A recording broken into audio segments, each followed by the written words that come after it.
Hello, everybody. My name is Rob. This is my new communication ethics diary, a YouTube channel for those confused and dazed by the present information tsunami. Anyone who looks at the digital world today sees mass confusion, mass hysteria, mass diversion and distortion. And it's no wonder, because without good principles of communication ethics, it's impossible to assess what is happening. I believe that these principles, these simple rules for learning and for understanding how media is organized, will help every citizen of the digital age. And I'm immediately struck by that word citizenship. I really believe that we are all citizens able to assert our rights to good information, good communication, and the rights to life which these protect. Because if you're not a bit threatened by this 2023 informational madness, this information construct, this digital tsunami of data, then you probably aren't particularly interested in media, or particularly interested in the news, or particularly interested in how we organize ourselves in political and organizational ways. And that's okay, of course, but without looking at what's going on in the world, we are leaving it to others, and we are, in a way, avoiding the problems. And so, there's a lot of history of democratic struggle which goes into these critiques. And communication ethics is a critique. It's an academic subject developed after the Second World War, when a lot of serious researchers looked at the terrible consequences of what appeared to be an insane political economic system, which produced the two world wars, the revolutions in Russia and China, the Korean War, the Vietnam War, and so many more. In fact, we're still living through that industrialized, hate-filled, fear-mongering, aggressive world system that occurred, has perhaps been part of human history, but really what these researchers understood was that the claims of scientific rationality, of public reason, of being civilized, were overturned by this behavior. How could we be civilized if we bring the world to the point of dropping nuclear bombs? How are we reasonable or humane? And these are deep, important questions which even today face us in 2023 with the wars all over the world, but certainly this terrible war in Ukraine. And it's incumbent upon all of us to understand, to try to accept that there is a humanity, there is a decency, there is a world community that wants peace, that wants prosperity, that wants stability, that doesn't want to be corrupted by systems that appear to be so out of control in the world today. So the researchers actually, they looked at this history, and they discovered that really people didn't have a proper framework for understanding the world. And the rise of communication studies since 1946, and after the war particularly, but the first professor of communication was appointed in 1946 in the USA. And since then, leading researchers, someone like Claude Lévi-Strauss, who published 2 volumes of structural anthropology in the 40s and 50s, he thought that communication was going to become the most important framework for understanding the world. And many other researchers have come to the same conclusion. And the reason is that we all share communication. It's a theory of human being, but it's also a theory of life. It's a theory of how we interact. And thus it includes everybody, which is a good start, I think.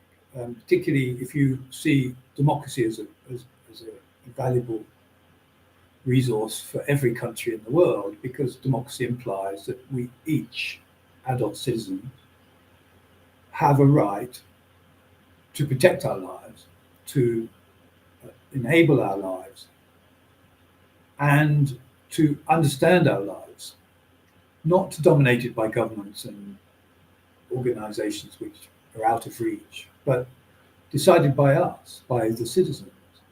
And this is what the digital age actually does offer. And of course, communication theory and digital technologies are essentially commensurate. They developed at the same time since the 40s, in the 1940s.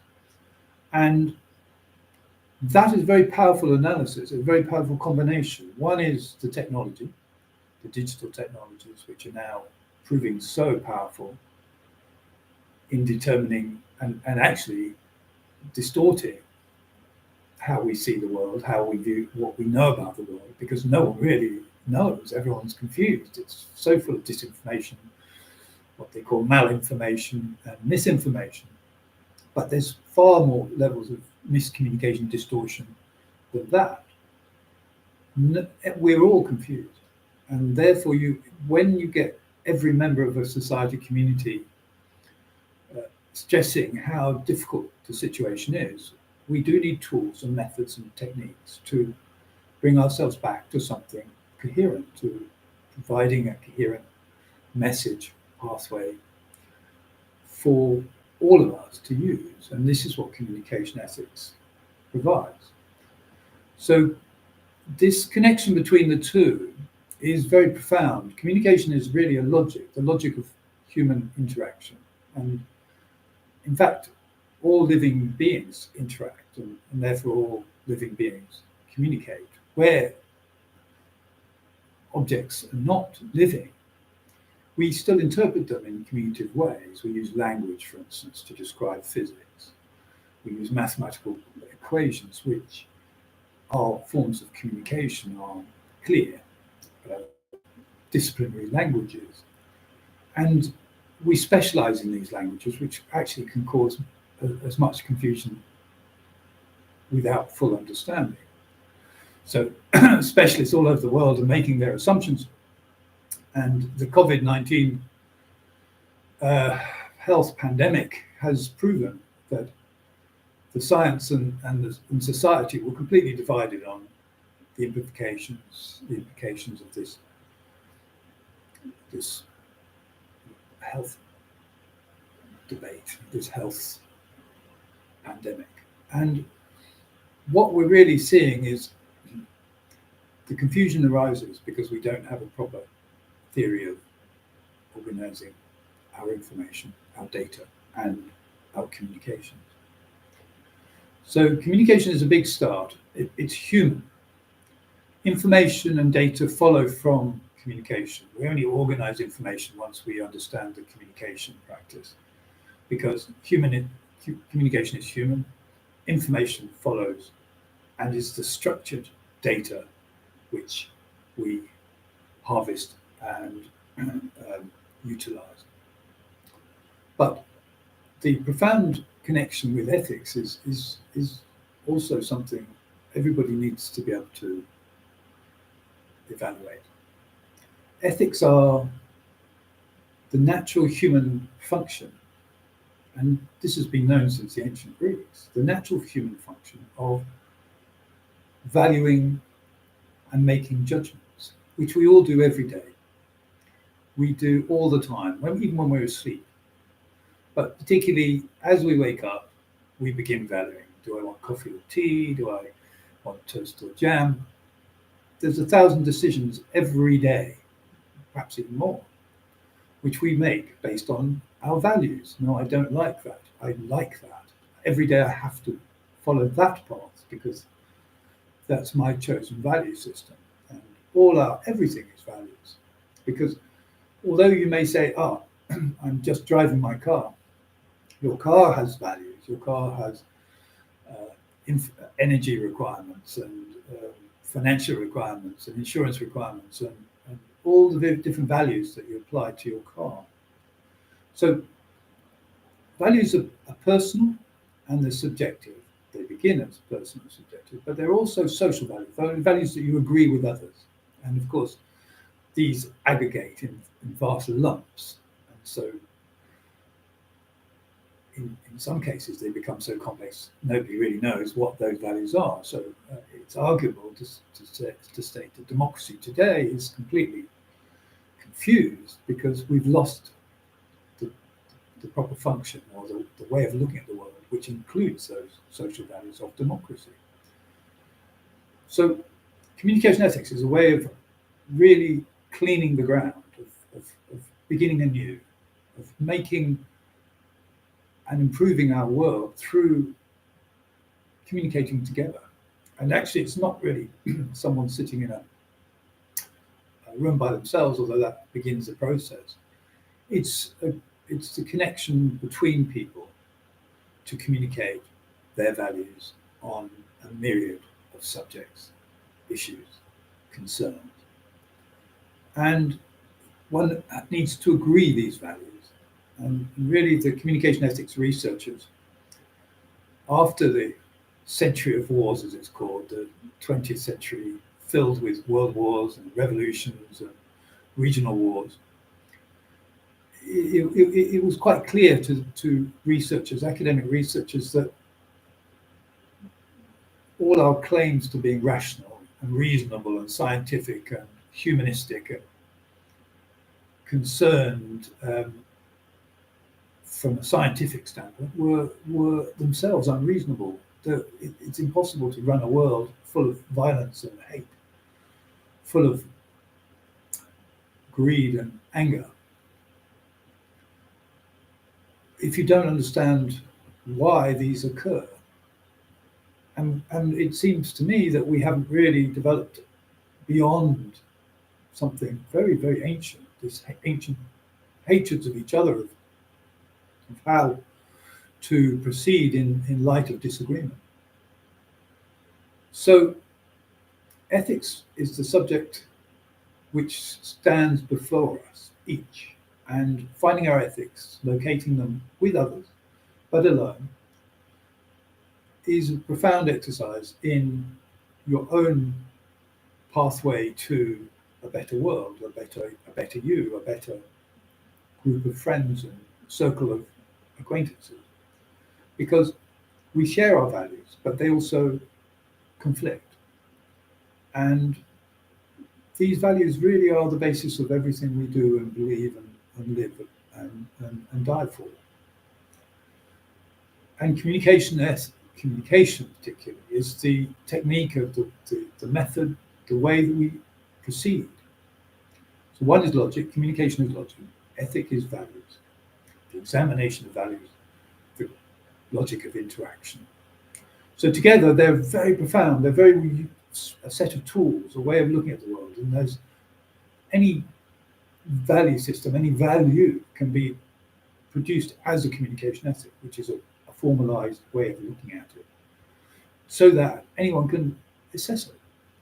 And I believe that communication ethics can be started at 5 years old and proceed throughout your life as a way, like a meditation practice, like a yoga practice. It's a social, a group practice, which gives each of us tools to understand the world. And I think it's very necessary in a world of information, in a digital construct where information is so enormously prevalent, so many channels, so many tweets, so many hours of video, so many newscasts, and so on, where the volume and diversity of that information can only be really reconstructed as a communicative value system. And those shared by groups of people who believe that there is a better way, that we can improve our world through interaction, through shared communication. And of course, democracy is the most profound principle of human society because it gives each of us, each adult, a right to share the wealth, the resources, the insights, the decisions, and the decisions are very important about how our state, our nation, our communities run.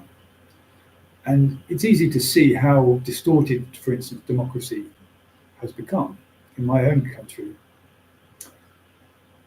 Great Britain, there are 650 MPs and there's approximately 65 million people. And if we just divide those two, we get each MP represents the views of about 100,000 people. If you take adults, only 80,000, but if you just keep it round. And you ask yourself, can one person represent the views of 100,000 people? Can you represent the views of 5 people, your family? I mean, we all know our families are diverse. We dispute small and great things. So the idea that a bunch of MPs sitting in the House of Parliament can represent 65 million people is just actually ridiculous. In which case, we are all members of this community of decision making, this democracy. We're all citizens with rights to have information, to examine it, to make decisions, and not to be obfuscated, not to be denied our rights to life. I mean, these decisions the politicians are making at present are leading to not only to wars, but potentially nuclear wars. And yet there's a tiny, tiny minority, over 1% of people are making these decisions. We all have a right to know the data upon which these decisions are based, and we have a right to participate in the decision-making process. That is far removed from what we have in the Western democracies today. I'm not going to speak for others. But communication ethics is the groundwork, is the grounding upon which we can consider the entire gamut of issues and responsibilities to examine the world with the connection between the individual and the group, the individual and the organization, the group and the organization, all of us, every citizen and our democracy. And that's a great hope. It needs attention. It doesn't need complexity. It unveils complexity. And using methods which have been developed and will go online in due course, we can unveil the madness that our present 8 billion plus world community is facing and reeling under. We are a civilization which actually appears to be breaking up and destroying ourselves. And it needs responses from interested, responsible, and creative citizens. So I'll end there, but I invite you all to subscribe to my channel, to subscribe to my Substack, and to participate. Send me messages, connect, and we together will begin this process, a very natural process, a very beautiful process of realigning our lives with the finest principles of human conduct: trust, truth, friendship, love, protection of life, and all besides. Thank you, everybody. All the best, and be in contact. Cheerio.